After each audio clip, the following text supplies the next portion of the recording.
Merhabalar, kanalıma hoş geldiniz. Daha önce Linda bebeği örmüştüm. Kanalımda videoları mevcut. O zaman bluz ve pantolonu vardı. Şimdi de elbise ve ceket ördüm. Hırka ördüm. Hırkasını çıkardığımızda tüm kıyafetleri giydirilip çıkarılabiliyor. Elbisesi şöyle kolsuz. Arkasında düğmeleri var. Elbisesini de giydirip çıkarabiliyorsunuz. Öyle giydirebiliyorsunuz. Şurada bir tane düğmesi var. Bu bebeğin boyu 40 santim. Yapım videolarımı izlerseniz, özellikle ilk videoyu, şöyle boynu çıkıyor kafasından ve döndürebiliyorsunuz. Botlarını da giydirip çıkarabilirsiniz. Şöyle topuklu yaptım.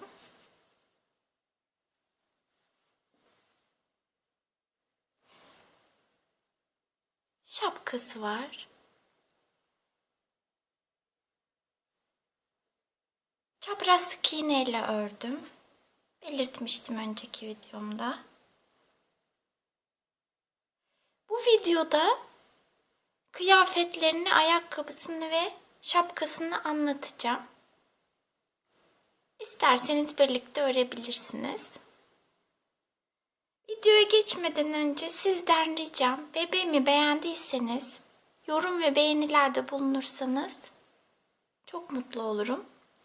Instagram hesabım var. Profilimde linki mevcut. Ördüğünüz oyuncakları benimle paylaşırsanız bu beni motive eder, mutlu olurum. Dilerseniz kıyafetleri örmeye geçelim. Elbiseyi örmekle başlayacağız. Bu ipleri kullanacağız. Alize'nin kremin renk kodu 67, yeşilin 485, 2 numara tığ kullanacağım. Yeşille başlıyoruz.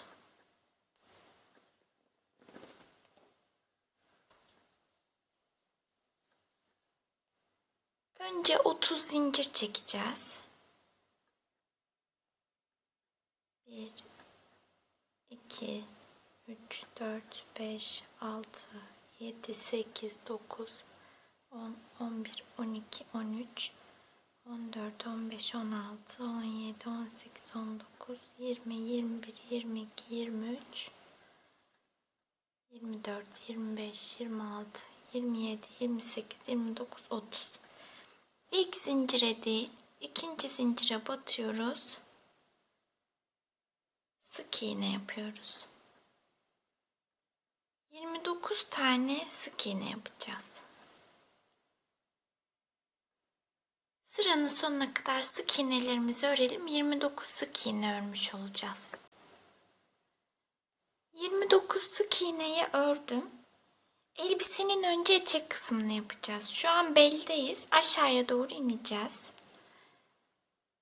Sadece ilk sırada sık iğne yaptık. Şimdi ikili trabzanlar öreceğiz. 2 zincir çekiyorum. Geri dönüyorum. Zincir çektim. İlmeğin içine bir ikili trabzan yapacağım. Tığımın üzerindeki 3 ipin önce ikisini aldım. Sonra diğer ikisini ikili trabzan ördüm. Bir tane ördüm. 8 tane öreceğim. 2, 3, 4, 5, 6, 7, 8. 8 ikili trabzan ördüm. Şimdi arttırma yapıyorum. Aynı ilmeğin içerisine 2 tane trabzan örüyorum. Şöyle. Aynı ilmeğe 2 trabzan ördüm. Bunu 3 kere tekrarlayacağım. Yine 8 sık iğne 8 trabzan örüyorum. 1 2 3 4 5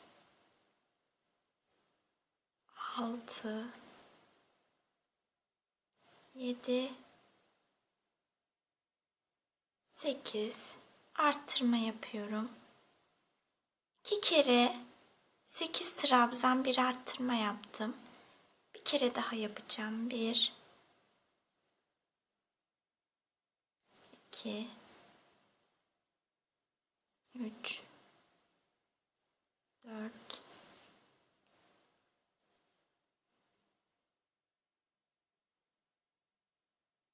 5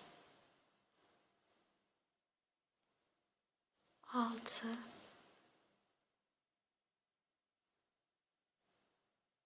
7 8 bir arttırma yapıyorum.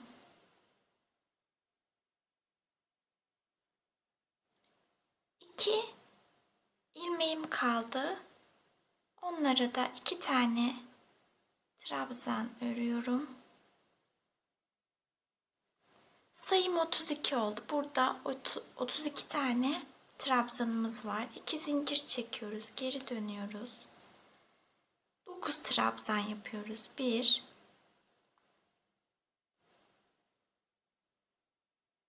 2 3 4 5 6 7 8 9 bir arttırma yapalım. 9 trabzan bir arttırmayı 3 defa öreceğiz. Bir defa ördüm. 2 defa daha 9 trabzan bir arttırmayı örelim. 9 trabzan bir arttırmayı toplamda 3 defa ördüm. 2 trabzanım kaldı. 2 trabzan daha örüyorum. Sayım 35 oldu. 35 trabzan var. Şimdi şu iki ucu kaydırmayla birleştireceğim. Şuraya 2 zincir çekmiştim. Onun tepesine şuraya kaydırma yapıyorum. 2 zincir çekiyorum. Aynı ilmeğe kaydırma yaptığım ilmeğin içerisine trabzan yapıyorum. 1 2 3 4 5 trabzan bir arttırma yapıyorum. Bu 5 trabzan bir arttırmayı 5 defa tekrarlayacağız. Bir kere ördük. 4 kere daha 5 trabzan bir arttırmayı örelim. 5 trabzan bir arttırmayı toplamda 5 defa ördüm. 5 ilmeğim kaldı. 5 tane daha trabzan örüyorum. 1 2 3 4 5. 5 arttırma yaptığımız için sayımız 40'a yükseldi. 2 zincirin tepe noktasına kaydırma yapıyorum. 2 zincir çekip aynı ilmeğe trabzan yapıyorum. 1 2 3 4 5 6 7 8 9 10 11 trabzan ördüm, bir arttırma yapıyorum. 11 trabzan bir arttırmayı 3 defa tekrarlayacağız. Bir kere ördük, 2 kere daha 11 trabzan bir arttırmayı örelim. 11 trabzan bir arttırmayı toplamda 3 defa ördüm. 4 trabzanım kaldı. Onları da örüyorum. 1 2 3 4. Sayımız 43 oldu. Kaydırmamızı yapıyoruz. 2 zincir çekip kaydırma yaptığımız ilmeğe trabzan örüyoruz. 1 2 3 4 5 6 7 8 9 10 11 12 trabzan ördük. Artırma yapıyoruz. Bu 12 trabzan bir arttırmayı da 3 defa tekrarlayacağız. Bir kere ördük, 2 kere daha örelim. Tekrar görüşelim. 12 trabzan bir arttırmayı toplamda 3 defa ördüm. 4 trabzan kaldı. Onları örüyorum. 1 2 3 4 46 trabzanımız oldu. Zincirlerin tepe noktasına kaydırma yapıyoruz. 2 zincir çekiyoruz. Aynı ilmeğe trabzan yapıyoruz. Bu 46 trabzanı 3 sıra örelim. 3 sıra 46 trabzan ördüm. Kaydırma yapıyorum. Bu sırada sık iğne öreceğim. O yüzden bir zincir çekiyorum. 46 ilmeğimi şöyle ön loblardan 46 sık iğne olarak örüyorum. Filolardan şöyle. Filodan alıyorum. Şu öndeki ilmeklerden alarak bir sıra filodan 46 sık iğneyi örelim. Bir sıra filodan 46 sık iğneyi ördüm. Şurada şu kısa çizgiler bilolar. Buraya ikinci kat fırfırımızı yapacağız. Şimdi ilk kat fırfırımızı yapacağız. Bittikten sonra şu bilolardan ipimizi geçireceğiz. Fırfır yapacağız. İlk sık iğnemize kaydırma yapıyoruz. Şimdi trabzanlar yapacağız. 1, 2, 3, 4, 5, 6 zincir çekiyorum. Tığımın üzerine 3 kere ip doluyorum. 3 ip doladım. Kaydırma yaptım. Zincirimin olduğu ilmeğe batıyorum. Önce tığımın üzerindeki 2 ipi çıkarıyorum. Sonra 2 ipi çıkarıyorum. Sonraki 2 ipi çıkarıyorum. Kalan 2 ipi çıkarıyorum. 4 hamlede tığımın üzerindeki iplerden kurtuluyorum. Bir zincir çekiyorum. Yine tığımın üzerine 3 ip alıyorum. Aynı ilmeğe tekrar dörtlü trabzan yapıyorum. 1, 2, 3, 4. Bir zincir çekiyorum. Tığımın üzerine ip alıyorum.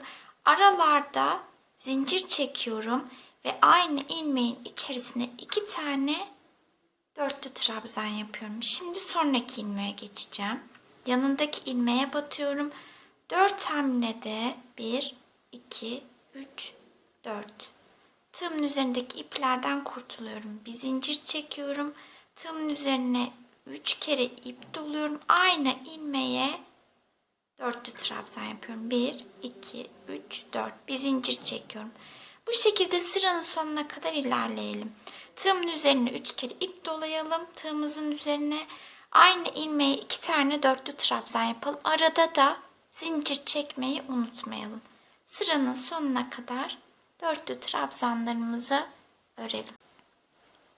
Trabzanlarımı yaptım. Sıranın sonuna geldim. Her ilmeğe 2 tane dörtlü trabzan yaptım. Aralara da zincir çektim. Şimdi son 2 trabzanımı yaptım. Şuraya zincir çekmiştik 6 tane. Onun dibine de şuraya bir tane dörtlü trabzan yapalım. 1, 2, 3, 4 kere de çıkardım. Bir zincir çekiyorum. Zincirin tepesine şuraya kaydırma yapıyorum. Tığımın üzerinden ipimi geçirmiyorum. Krem ipi alıyorum. Krem iple bir sıra sık iğne öreceğim. O yüzden bir zincir çekiyorum. Şu 6 tane çektiğim zincirin yanındaki boşluğa şuraya bir sık iğne örüyorum.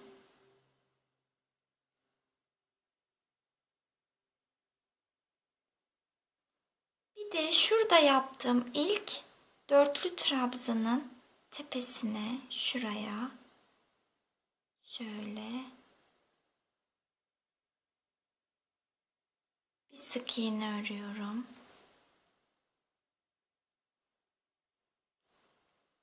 Bir boşluğa bir de trabzan tepesine şöyle sık iğne örüyorum. Bir boşluğa bir trabzan tepesine sık iğneler örüyorum böyle. Trabzan tepesine boşluğa. Sıranın sonuna kadar krem ipimizle sık iğnelerimizi örelim. Sıranın sonuna kadar sık iğnelerimi ördüm.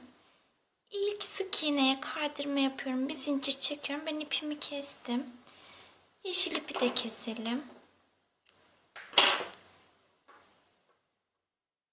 Şöyle şu iki ipi birbirine düğümleyelim.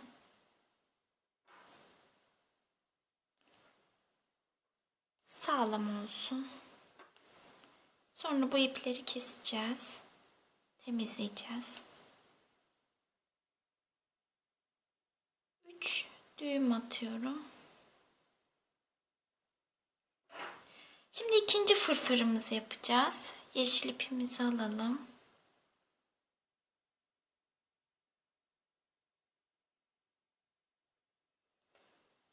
Şurada bilolar var demiştim. Şöyle ipimi geçiriyorum buradan.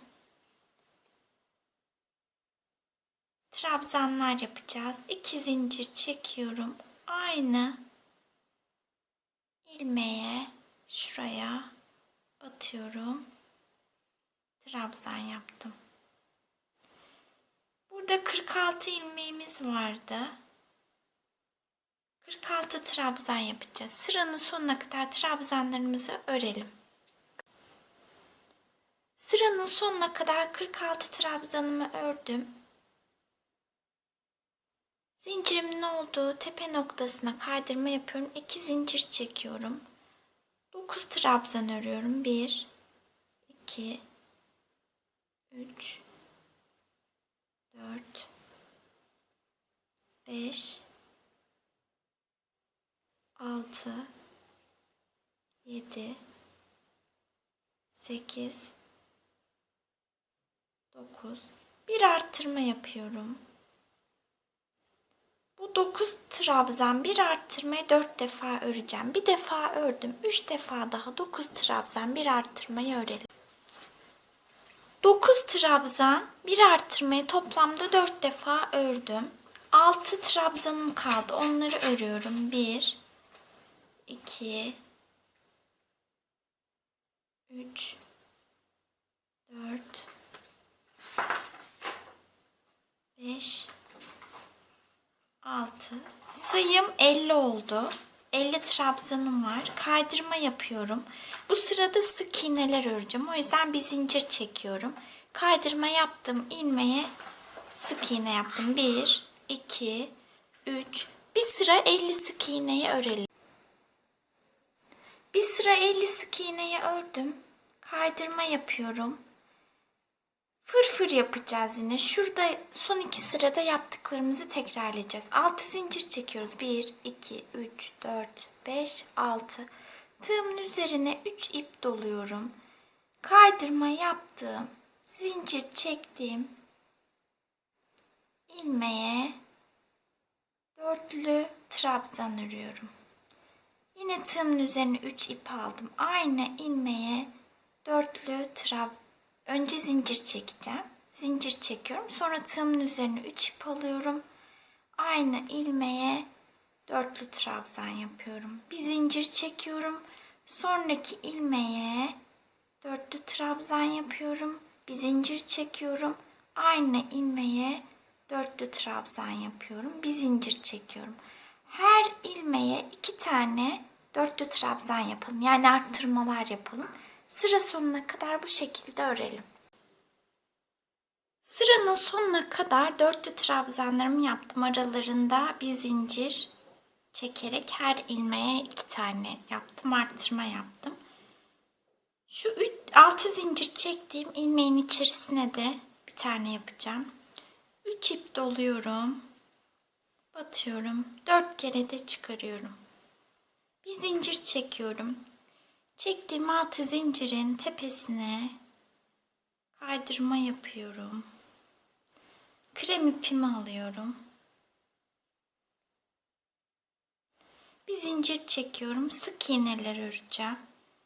Şu zincirle ilk yaptığım dörtlü trabzanın arasına bir sık iğne örüyorum. İlk yaptığım dörtlü trabzanın tepesine bir sık iğne örüyorum. Araya bir sık iğne örüyorum. Trabzan tepesine bir sık iğne. Sık iğnelerle ilerliyorum bu sırayı. Sıranın sonuna kadar sık iğnelerimizi örelim. Kremle sık iğneleri ördüm. Elbisenin etek kısmı bitti. Şimdi gövde kısmını öreceğiz. Yeşil ipimizi geçirelim. Burası bizim çektiğimiz zincirler. 29 sık iğne var. Bir zincir çekiyorum. Aynı yere batıyorum. Bir sık iğne ördüm. 2. Bu sırada 29 sık iğne öreceğim. Sıranın sonuna kadar sık iğnelerimizi örelim. 29 sık iğneyi sıranın sonuna kadar ördüm. Yeni sırada trabzanlar öreceğiz. O yüzden 2 zincir çekip geri dönüyorum. 4 trabzan örüyorum. 1 2 3 4. Azaltma yapacağım. Trabzanda azaltmaları şu şekilde yapıyoruz. Tığın üzerine ip alıyorum. Sonraki ilmeğe batıyorum. Şu 2 ipi tığdan çıkarıyorum. Tığın üzerine ip alıyorum. Sonraki ilmeğe batıyorum. Önce 2 ipi, sonra kalan 3 ipi tığdan çıkarıyorum. Şu 2 ilmeği tek ilmeğe düşürüyoruz. Azaltma yapıyoruz. 17 trabzan örüyorum. 1 2 17 trabzan örelim. 17 trabzanı ördüm. Bir azaltma yapıyorum. Kalan 4 trabzan örüyorum. 1 2 3 4. 2 azaltma yaptık. Sayımız 27. 2 zincir çekip geri dönüyorum. 4 trabzan örüyorum. 1 2 3 4. Bir azaltma yapıyorum. 15 trabzan örüyorum. 1 2 15 trabzan örüyorum. 15 trabzanı ördüm. Bir azaltma yapıyorum. Kalan 4 trabzan örüyorum. 1 2 3 4. 2 azaltma yaptık. Sayımız 25. 2 zincir çekiyorum. Geri dönüyorum. 1 2 3 4 trabzan ördüm. Bir azaltma yapıyorum. 13 trabzan öreceğim. 1 2 2, 13 trabzanı örelim.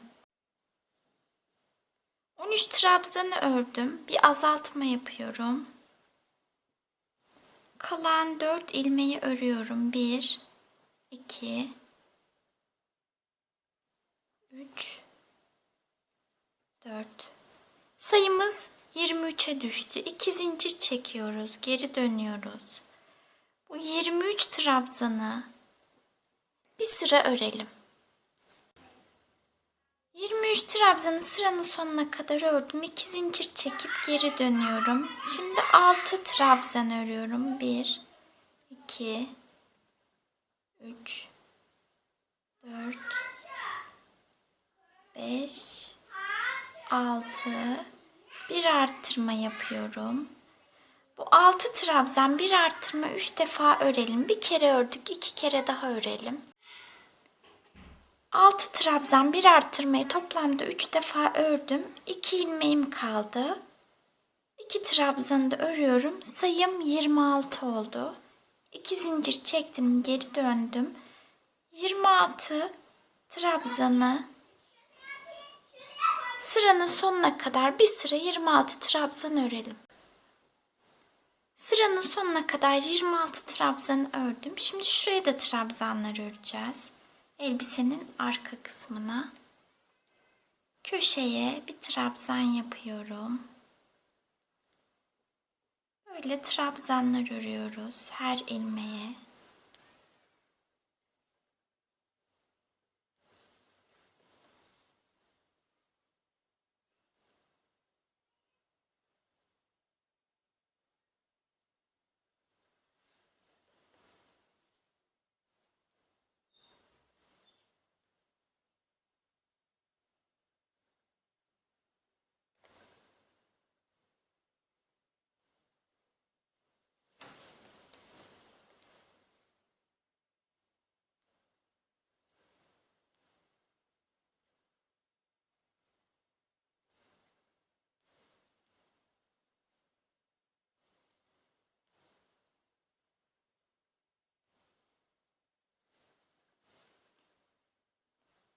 Şu tam ortasında bir delik var.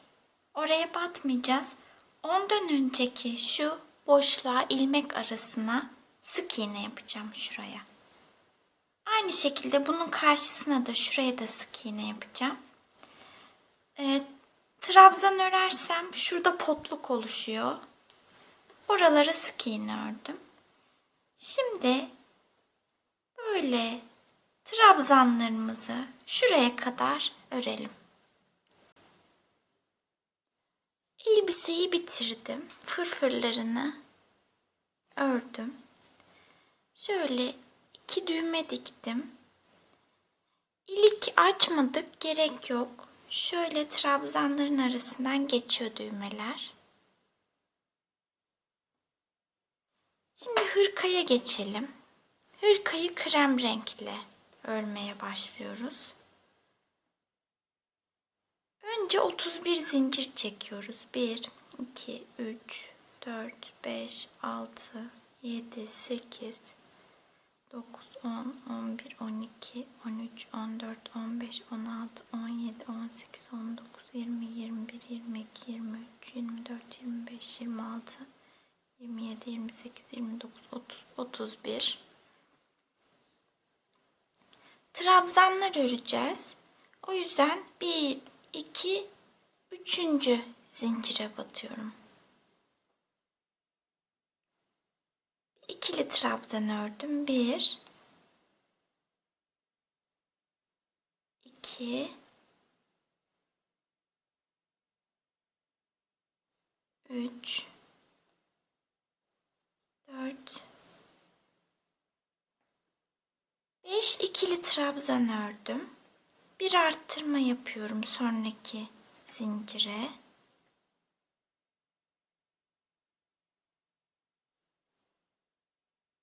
Dört ikili trabzan örüyorum. 4 tane. 1, 2,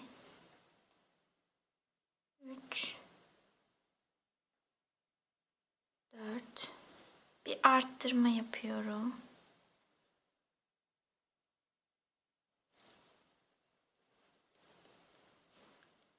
7 adet ikili trabzan örüyorum. 1 2 3 4 5 6 7 bir arttırma yapıyorum.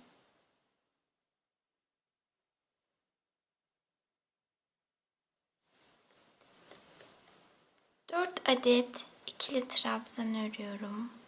1 2 3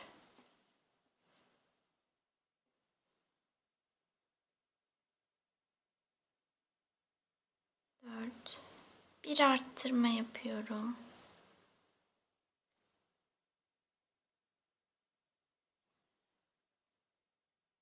5 adet ikili trabzan örüyorum. 1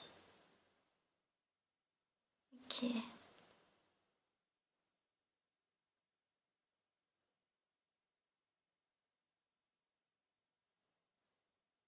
3 4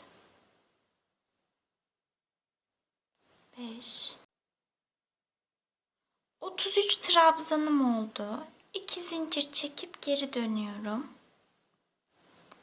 5 adet ikili trabzan öreceğim. 1 2 3 4 5 bir artırma yapıyorum.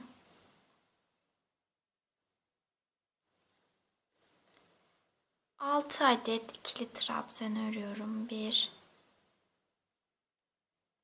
2 3 4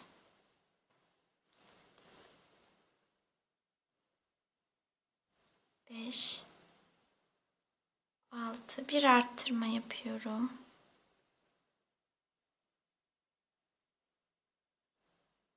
7 adet ikili trabzan örüyorum. 1 2 3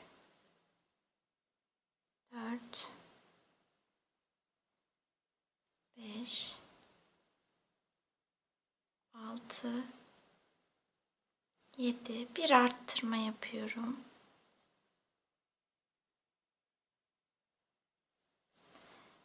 6 tane trabzan örüyorum. 1 2 3 4 5 6 bir arttırma yapıyorum. 5 trabzan örüyorum. 1 2 3 4 5 37 trabzanımız oldu. 2 zincir çekip geri dönüyoruz. Burada kol ayrımını yapacağız.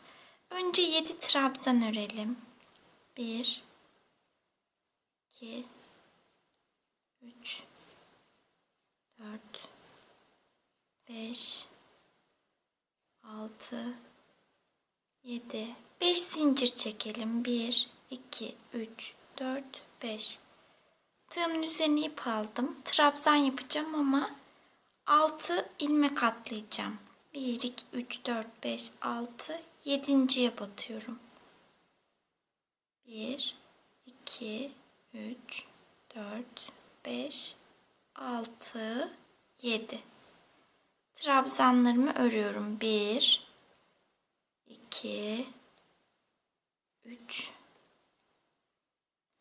4 5 6 7 8 9 10 11 batıyorum. 1, 5 zincir çekiyorum. 1, 2, 3, 4, 5. 6 ilmek atlayacağım. 1, 2, 3, 4, 5, 6. 7.'ye batıyorum. 1, 2, 3, 4, 5, 6, 7. 25 trabzanım oldu. 2 zincir çekip geri dönüyorum. Şuraya 7 trabzan örmüştük. Örelim. 1, 2, 3, 4, 5, 6, 7. Zincirlerin üzerine de trabzan öreceğiz. 5 zincirimiz var. 5 trabzan örelim. 1, 2, 3, 4, 5. Şu arada 11 trabzanımız vardı. 11 trabzan örelim. Zincirlerin üzerine 5 trabzan örelim. Şurada da 7 trabzanımız vardı. 7 trabzanı örelim. Tekrar görüşelim.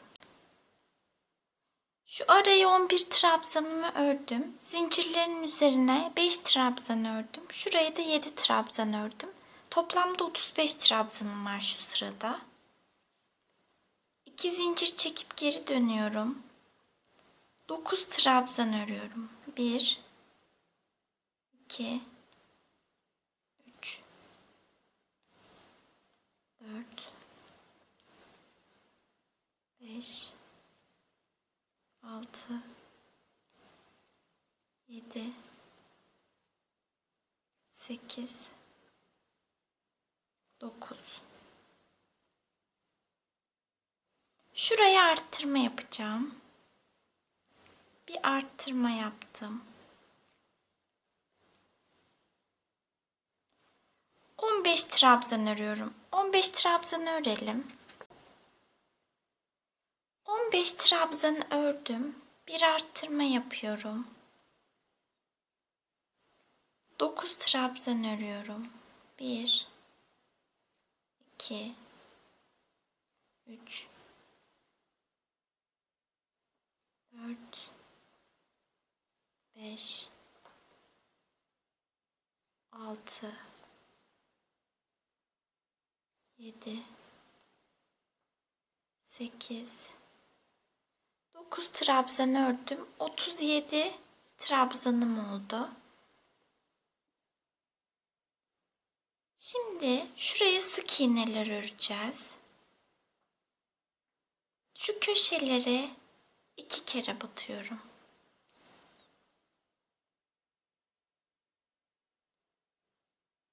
Şöyle sık iğnelerle kenara dolduruyoruz.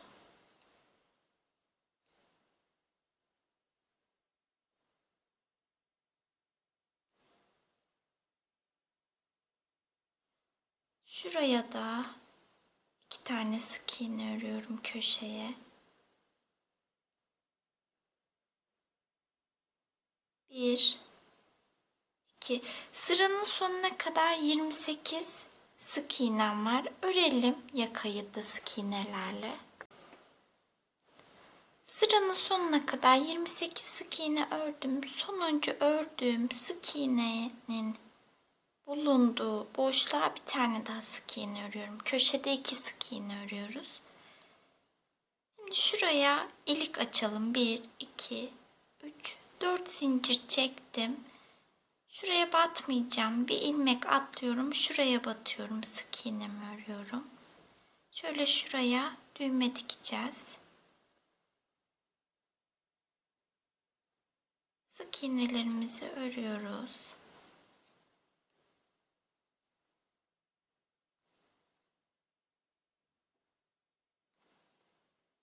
Burası da köşe. Aynı ilmeğe 2 kere battım. Bir zincir çekiyorum. Hatta zincir çekmeyeyim. Şöyle iplerimizi çıkarmayalım. Yeşil ipimizi geçirelim.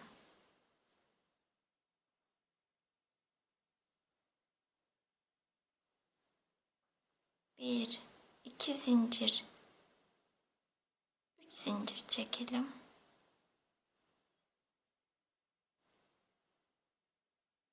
Şuralar sık iğnelerdi. Bizim ilk ilmeğimiz şuradan başlıyor. Ona batacağız şuraya. 1 2 3. Burada 37 trabzanımız vardı. 3 sıra yeşil iple 37 trabzan örelim. Trabzanlarımı ördüm. 3 sıra değil 2 sıra yeşil iple 37 trabzan ördüm. Bir zincir çekip geri dönüyorum. Bu sırada sık iğne öreceğim. 37 sık iğne. 37 sık iğneyi örelim. Sonra şuraya düğme dikelim. İplerimizi de temizleyelim. Tekrar görüşelim. Hırkanın etek ucuna sık iğne ördüm. Düğme diktim şuraya. Bir de bir kolunu ördüm. Diğerini birlikte öreceğiz. Şöyle aşağıdan ortadan ipimi geçiriyorum. Şu aşağıya 5 zincir çekmiştik. 1-2 zincir çekiyorum. İpimi geçirdiğim noktaya bir trabzan örüyorum. 1 2 3 trabzan ördüm. İkisi şurada kaldı zincirlerin. Şu yukarıda da 6 ilmek atlamıştık. 6 trabzan öreceğiz oraya. Ama şuralara da, şu köşelere de 3 trabzan öreceğim. Şöyle köşelere 1, şu araya 2, bir de şu köşeye 3. Şuraya 6 trabzan örüyorum. 1, 2, 3, 4, 5, 6. Köşeye 1, şu araya 2, şuradaki köşeye de bir tane daha örüyorum. 3. Burada 2 zincirimiz vardı. Onlara da trabzan örüyorum. 1, 2. Buraya 3. Şu köşelerle birlikte şu kısma 3 tane ördüm. 6. 6 tane de buraya 12. 3 şuraya 15. 2 de zincirlerin üzerine ördüm. 17 trabzanım var kolda. Kaydırma yapıyorum. 2 zincir çekiyorum. Bu 17 trabzanı 5 sıra öreceğiz. Kolumuz bitecek. Kola 17 trabzanı 5 sıra ördüm. Hırkamızın son hali böyle.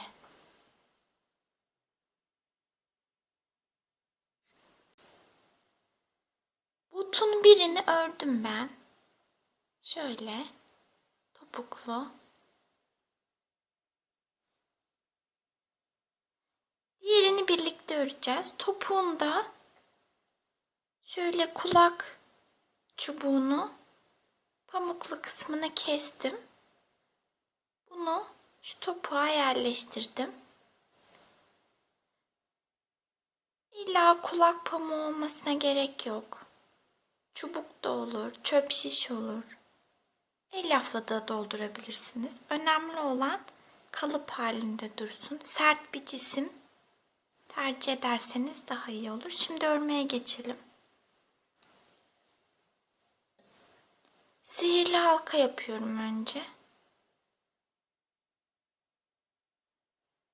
Halkanın içerisine 6 sık iğne örüyorum. 1, 2, 3, 4, 5, 6. Şu kısa ipi çekiyorum.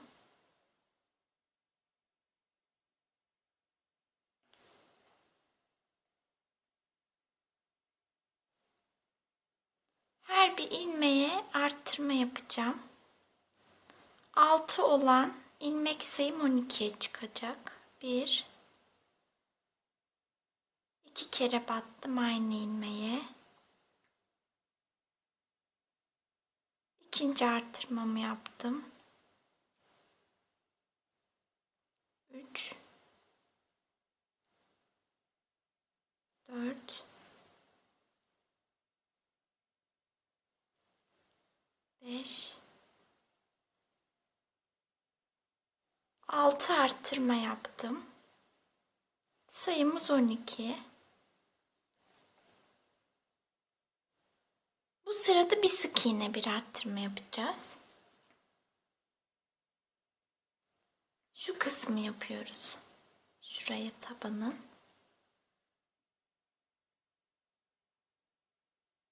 Bir kere yaptım. 6 kere yapacağım bir sık iğne bir arttırmayı. İkinciye ördüm. Bir sık iğne bir arttırma 3 kere yaptım. Bir sık iğne bir arttırma 4. Bir sık iğne bir arttırma 5. Bir sık iğne bir arttırma 6. 6 defa bir sık iğne bir arttırma yaptık. Sayımız 18'e yükseldi. Bu sırayı bilo'dan öreceğiz. Şu arka ilmeklerden. 1, 2, 3, 4, 5, 6, 7, 8, 9, 10, 11, 12, 13, 14, 15, 16, 17, 18 ilmeği arka ilmeklerden bilo'dan ördük. Şimdi bir sıra her iki ilmeği alarak yani düz bir şekilde bir sıra 18 sık iğneyi örelim. Bir sıra 18 sık iğneyi ördüm. Bir arttırmayla başlıyorum yeni sırama. Bir arttırma yaptım. 5 sık iğne öreceğim. 1, 2, 3, 4, 5. 3 defa peş peşe azaltma yapıyorum. 1, 2,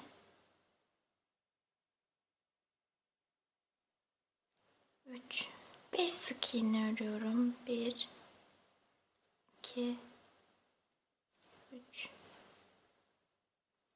4, 5. Bir arttırma yapıyorum. Sayımız 17. Arttırmayla başlıyoruz. Bir arttırma. 4 sık iğne. 1, 2, 3, 4. 3 defa peş peşe azaltıyoruz. 1,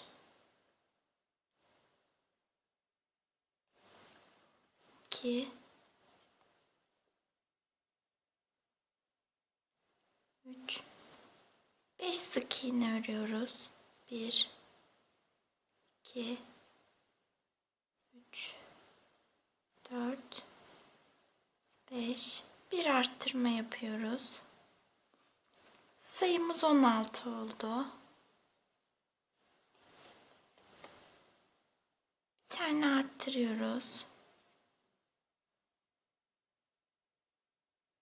15 sık iğne örüyoruz. 1, 2, 3, 4, 5, 6, 7, 8, 9, 10, 11, 12, 13,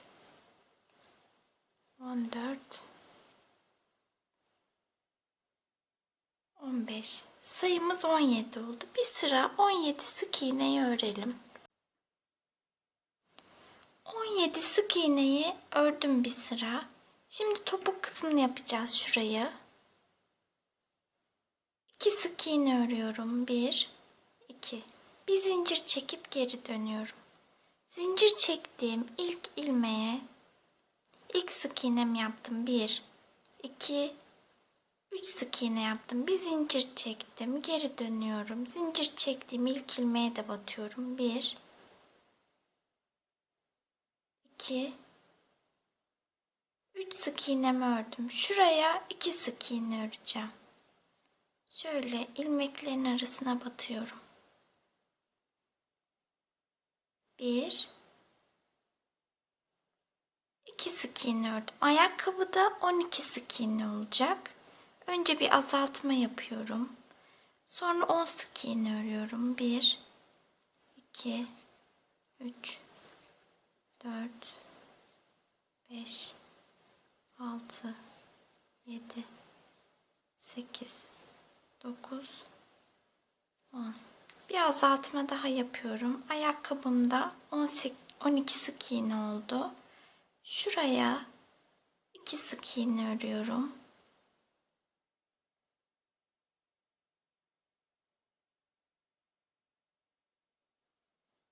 1, 2 sık iğne ördüm. Şu yukarıda 1, 2, 3 sık iğnem vardı. İlkini atlıyorum, birinci sık iğneyi. 2 sık iğne örüyorum. Şu üst kısma 2 sık iğne ördüm. Şimdi 18 sık iğnemiz oldu. İşaretleyicimizin yeri burası artık. Başlıyorum örmeye düz bir şekilde. Sıranın sonuna kadar bir sıra 18 sık iğne örelim. Bir sıra 18 sık iğne ördüm.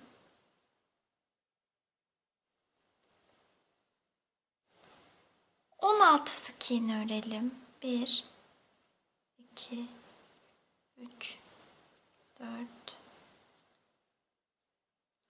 5, 6, 7, 8, 9, 10, 11, 12, 13, 14, 15, 16. Bir azaltma yapalım. Sayımız 17 oldu. 16 sık iğne örelim.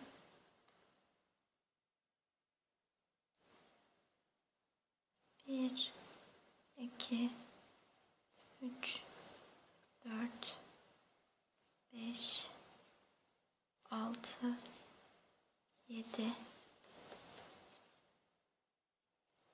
8, 9, 10, 11, 12, 13, 14, 15, 16. Bir zincir çekip geri dönelim. Buraya da 16 sık iğne örelim. Şu boğaz kısmını yapıyoruz.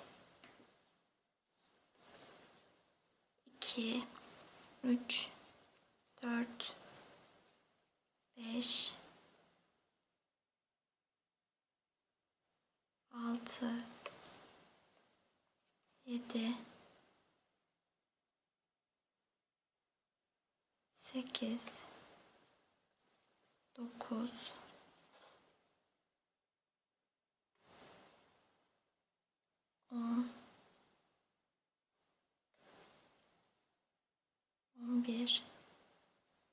12, 13, 14, 15, 16. Bir zincir çekiyoruz. Bir sıra daha 16 sık iğneyi örelim. Sıranın sonuna geldim. Bir sıra daha 16 sık iğneyi ördüm.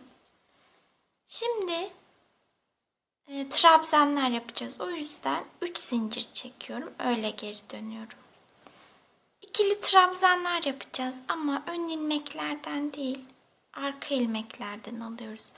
Zincir çektiğimiz zincirimizin dibindeki ilk ilmeğin arka kanadından aldık, bilow'dan. Bir ikili trabzan yaptık. 2, 16 tane yapacağız. Bilow'lardan. 3,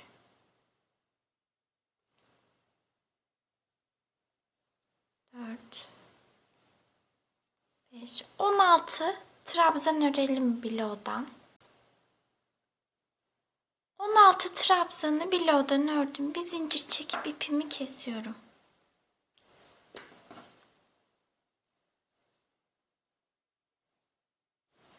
Şimdi şu topuk kısmını yapacağız.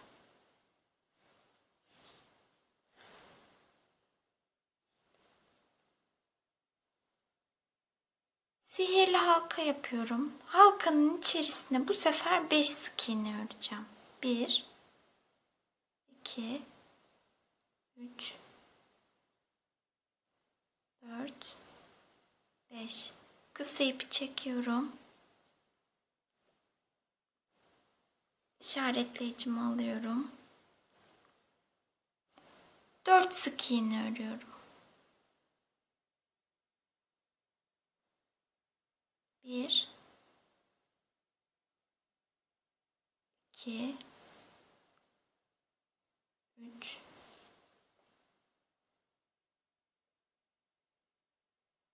4. 5. ilmeğe arttırma yapacağım.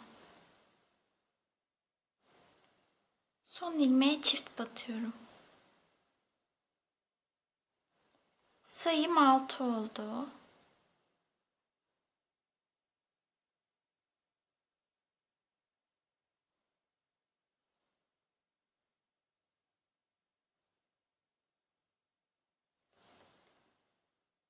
Beş sık iğne örüyorum.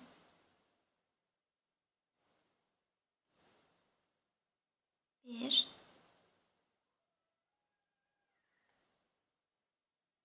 iki,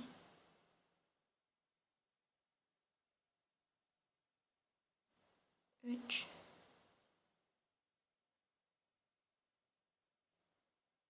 dört, 5. Son ilmeğe arttırma yapıyorum. Çift batıyorum. Sayım 7 oldu.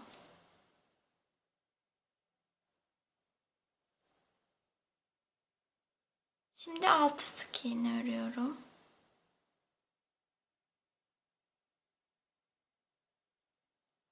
Bir,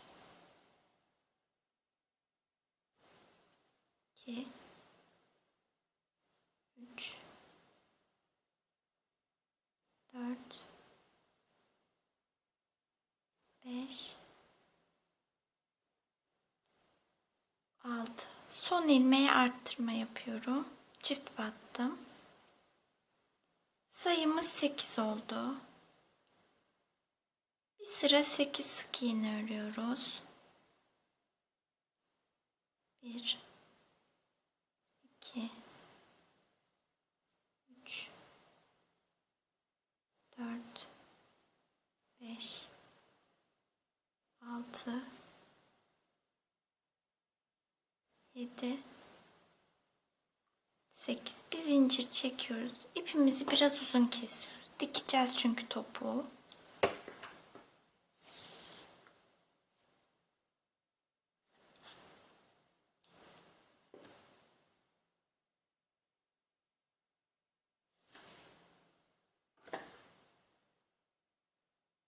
Şu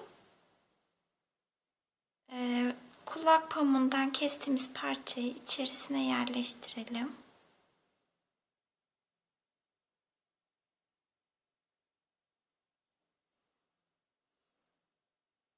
Şöyle dikeceğim.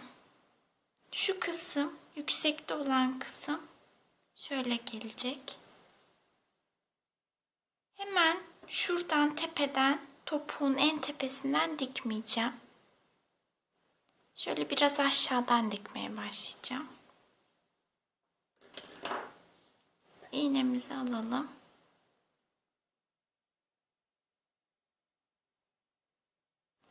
Dikerken bir ayakkabıdan bir de topuktan alarak dikeceğiz. Size kalmış dikmesi. İsterseniz yapıştırabilirsiniz. Şöyle şu kısım şurada tam ortada kalacak. O yüzden onun bir yanından şöyle bir parça ip alıyorum.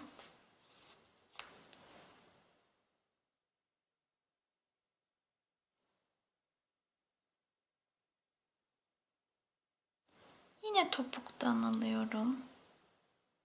Bir de ayakkabıdan alıyorum.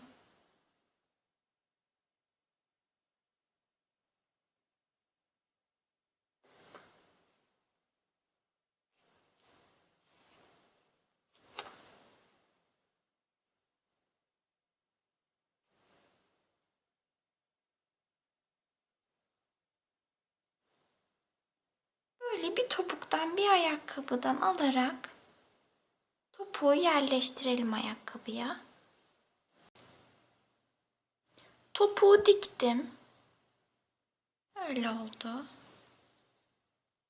Şöyle botlarımız bu şekilde bitti.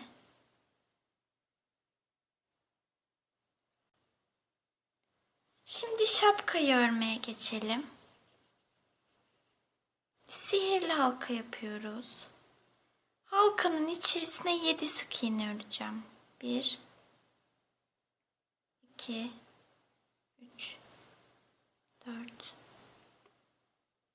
5 6 7. Kısa ipi çekiyorum.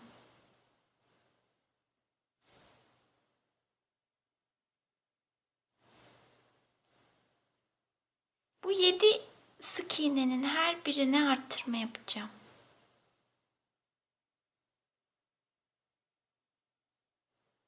Yedi arttırma yapıyorum. Bir kere yaptım. 2 3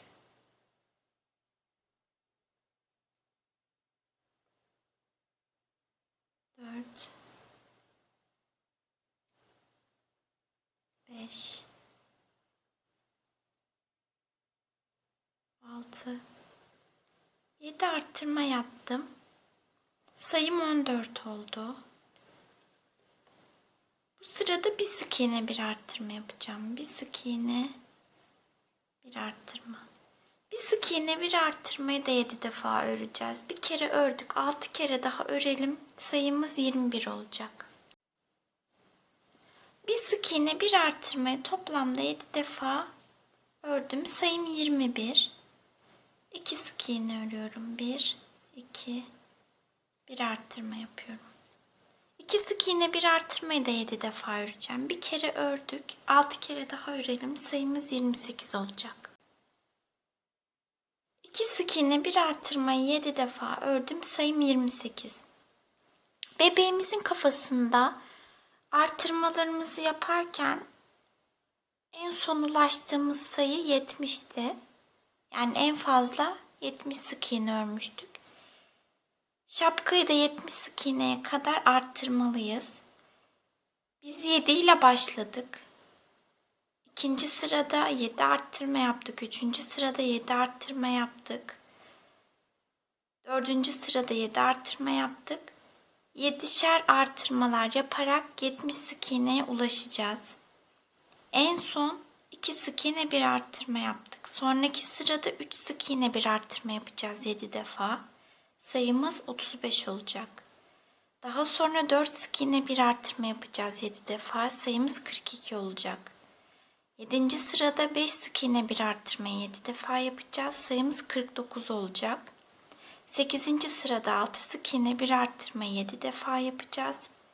56'ya ulaşacak sayımız. 9. sırada 7 sık iğne bir artırmayı 7 defa yapacağız. Sayımız 63'e ulaşacak. 10. sırada 8 sık iğne bir artırmayı 7 defa öreceğiz. Sayımız 70 olacak. Yani 8 sık iğne bir artırma yapalım en son. 7 defa örelim. Sayımız 70'e ulaşsın. Sonra tekrar görüşelim.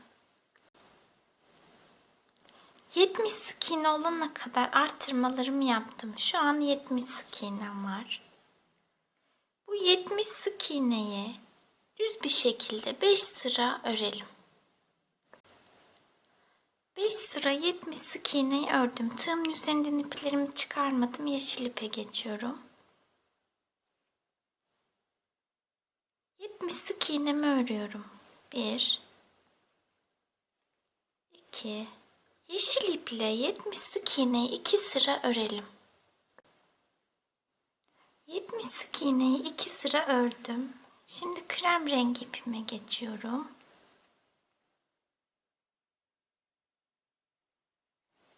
Bir sırada krem rengi iple 70 sık iğneyi örelim.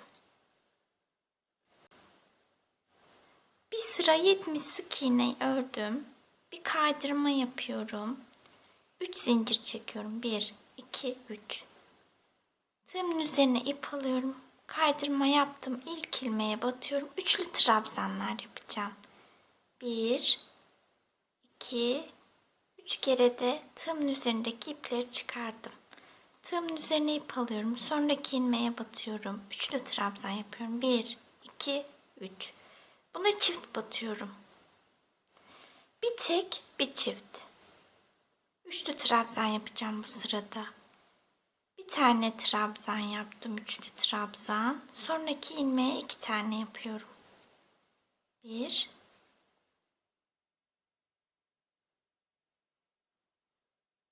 2. Göstereyim. Şöyle. Bir tane yaptım. Buna 2 tane.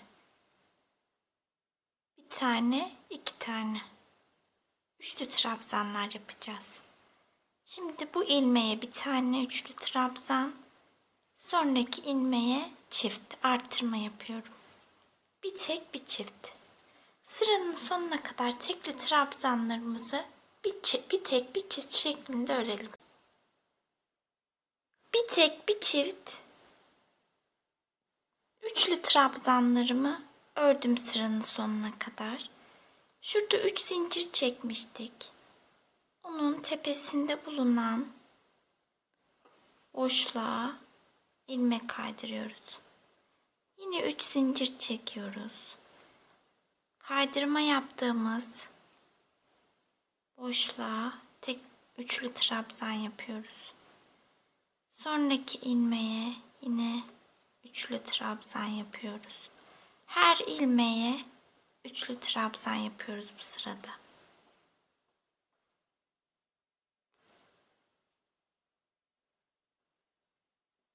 Bu sırayı da böyle üçlü trabzanları her ilmeğe batarak örerek bitirelim.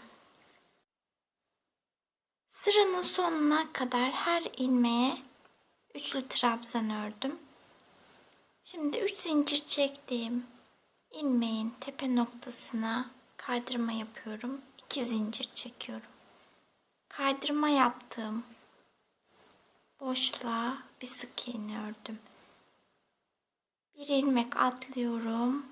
Kaydırma yapıyorum. 1-2 zincir çekiyorum. Kaydırma yaptığım ilmeğe sık iğne örüyorum. Yine bir ilmek atlıyorum. Kaydırma yapıyorum. 2 zincir çekiyorum. Kaydırma yaptığım ilmeğe sık iğne örüyorum. Böyle sırayı tamamlayacağım. Bir ilmek atlıyorum. Kaydırma yaptım. 2 zincir çektim. Aynı ilmeğe sık iğne ördüm. Bir kere daha göstereyim.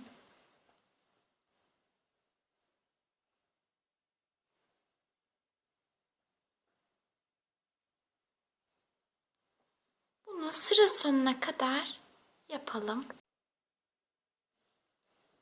Şapka kenar süsünü bitirdim. Bir ilmek kaldı. Zaten bir ilmek atlıyorduk yaparken süslemeyi.